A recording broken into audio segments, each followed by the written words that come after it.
Ноорuz 2022 элдик майрамына карата өткөрүлүүчү улуттук ат оюндарынын көкбөрү түрү боюнча 12 команда катталып, Баткен шаарындагы ат майданында оюн башталды.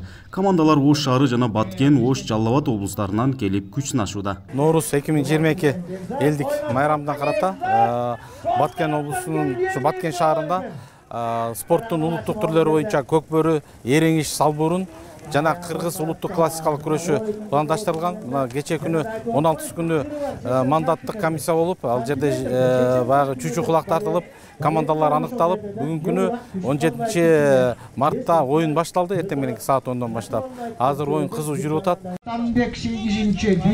Көкбөрү оюну Баткен облусунда алгачкы жолу чоң масштабта өткөрүлүп жатат. Буга чейин райондук, облустук деңгээлде гана уюшулуп келген.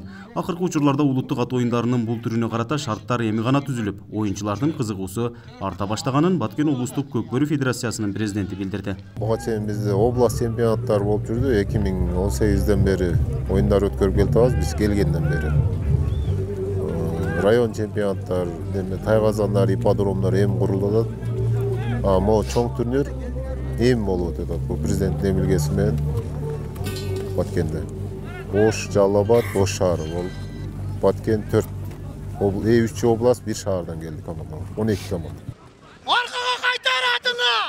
Ноорuz майрамы бул жылы Баткен шаарында республикалык деңгээлде уюштурулуп, анын ичинде улуттук спорттун түрлөрүнө маани берилгенин жергиликтүүлөр кубануу менен кабыл алышты. Көкбөрү оюнунун күйөрмандары өлкө башчысына жана уюштуруучуларга ыраазычылыктарын жашырышкан жок. Кызыктуу жери балдардын спортко болгон шыктануусу айрыкча. Мынандай жөнөкөй бир кандайдыр бир жаман нерселерден арылтуу, ошол нерселерди жакшы да, мындайча айтканда.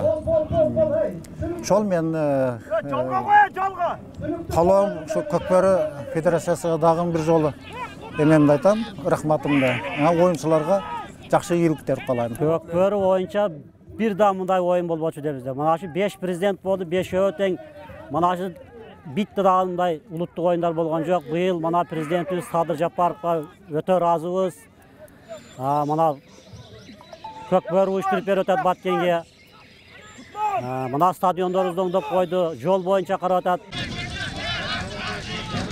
Улуттук ат оюндарынын өткөрүлүп жатышы өлкөдөгү облустарда, райондордо жана шаарларда кеңири таратуу, эл арасындагы ынтымакты, биримдикти оюндар аркылуу чыңдоо максатын көздөйт. Бул жаатта жергиликтүү бийликтер да колдоо көрсөтүп, улуттук спорттун түрлөрүн өнүктүрүүгө салым көрсөтүшүүдө. Бүгүнкү күндө ушул Баткен шаардык мэриясынын жардамы менен ушул ат майданын биз атайын жер бөлүп берилген экен, 11 гектар. Ошону бир жумадан бери даярдап, бүгүнкү оюнга даяр кылдык. Буюрса, мындан ары бул иш токтоп калбайт. Ошол азыр мэр менен сүйлөштүк, Баткен шаарынын мэри менен. Ал киши мындан ары дагы ушул оюндун түрлөрүн өнүктүрүү максатында бизге шарттарды түзүп берүүгө өзүнүн убадасын берип атат. Буюрса, бул улуттук оюндар мындан ары Баткенде өнүгөт деген ойдобуз. Ноорuz майрамынын алкагында көкбөрү, эреңиш жана салбуурун ат оюндарынан сырткары кыргыз улуттук классикалык күрөшү да өткөрүлөт. Мелдештерди маданият, маалымат, спорт жана жаштар саясаты министрлигине караштуу Дене тарбия жана спорт департаменти жетектейт. Нургазы Жайнаков, Регион телеканалы, Баткен облусу.